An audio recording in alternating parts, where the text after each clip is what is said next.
So this is pretty exciting, isn't it? It's very exciting. Yeah, we're ecstatic that we get a chance to be amongst the best in the country and an opportunity to play an outstanding team in UCLA. We weren't real happy with our result there the first time we played them this year, so it gives us an opportunity for some vindication, but we know that we're going to be facing a very good and highly motivated UCLA Bruin team. So talk about what happened last time and what you learned from that and how you're going to prevent it this time. Yeah, without telling too much to my opponent, I think the bottom line is that it was a tale of two halves. The first half, I think we played very much to our strengths, and were rewarded with a goal by Adam Olsen. And then I think the experience of UCLA in the second half, with us winning the game, winning the first half 1-0. They just raised their level another 20-25%, and we were not able to make the tactical adaptations in order to deal with their speed of play and their technical speed and their efficiency in front of goal. And so we have to do a better job of doing that this time around, and I think we'll be prepared to do so. How does the team feel about having qualified for the tournament? Well, it literally is a dream of especially those four seniors that we have. They hadn't experienced it their entire career here. The one thing that I don't want them is to just be satisfied to have gotten in. And there's a big difference from a psychological standpoint of having achieved a goal, being satisfied with that goal, or not being satisfied and wanting more. And I think we have four very good leaders in our seniors that have deserved this opportunity amongst all the rest of the team, of course. But I'm really happy for them because all four of them have an opportunity to now continue to expose their talents for the professional scouts that are out there that are very interested in them. And it also allows us, I think, to get greater exposure for top recruits across the country. So for many, many reasons, getting into the NCAA is a big boost to this program. So after the game against Irvine, you were talking about how a bigger field kind of goes along with your style of play. How do you think that playing at UCLA again, how do you think the team is prepared for that? How does the field size look? I'm just kind of curious. Yeah, I mean, playing here at Spanos against Irvine, I think we got 4 shots to their 18. So defensively, we played incredibly. Certainly Wade Hamilton was exceptional on the day. But you can't hope to go far in a tournament by only shooting 4 times in a game. We did a much better job against Fullerton of achieving that.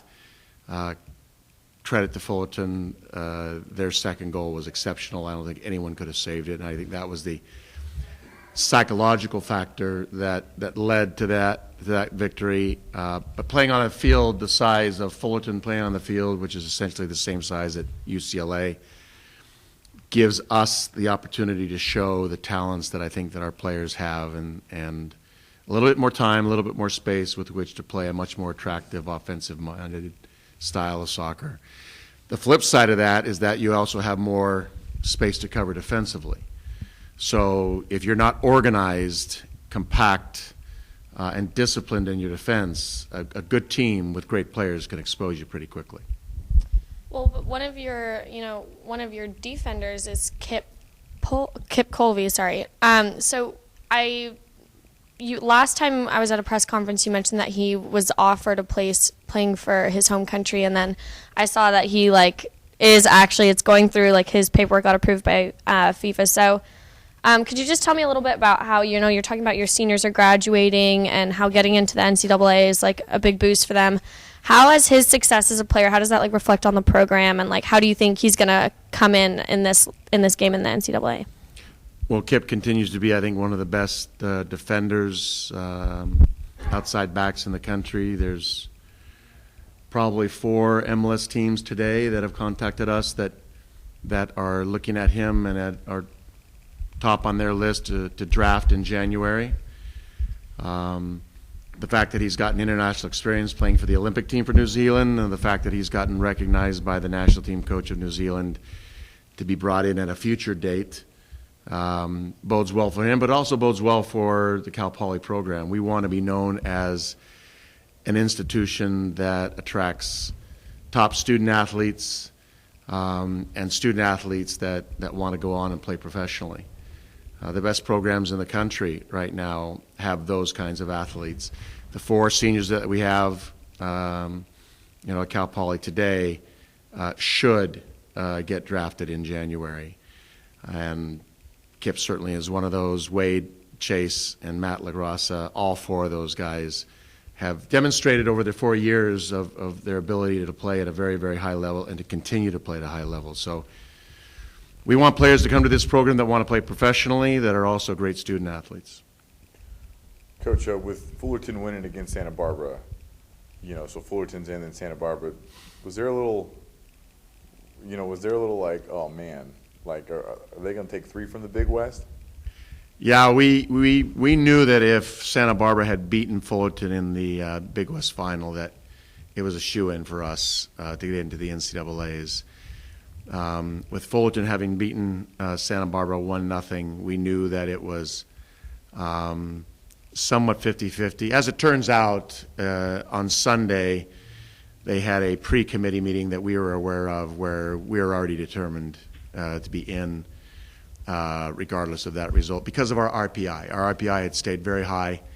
The fact that Fullerton, I believe, was in the mid to low 50s in the RPI, the fact that they beat Santa Barbara, who had a very good RPI, actually didn't hurt us that much. So bottom line is that they took into account our entire course of work throughout the season, and certainly beating Santa Barbara here and tying them away from home was a big factor in us getting in. Coach, you talked about kind of what going into the tournament does for the program and recruiting and all this sort of stuff. How much of it, or how much of a luxury is it for you to kind of come into a program and on your first year, you kind of make your way into the tournament and you have all this success? What's it just kind of mean for you as a coach? Well, one of the reasons I came to Cal Poly was to do just this. Is I've always felt that this is a program that could be on the national stage and should be on the national stage, and I think a lot of the work that has preceded me has allowed that to happen. But I also believe that we have a coaching staff that has worked extremely hard. We have a group of young men that have worked their tail off this year to get the results that they needed to get into the NCAAs. I can't be prouder of my staff and of my students, my student athletes who have really fought very hard. And one of the things that we've decided from day one was that if you want to be special and to get into the NCAAs and do something special this year, you have to give up certain things in life. And I think the players have made enormous sacrifices off the field. They've made incredible sacrifices on the field in order to get these results, and I think it's very well deserved.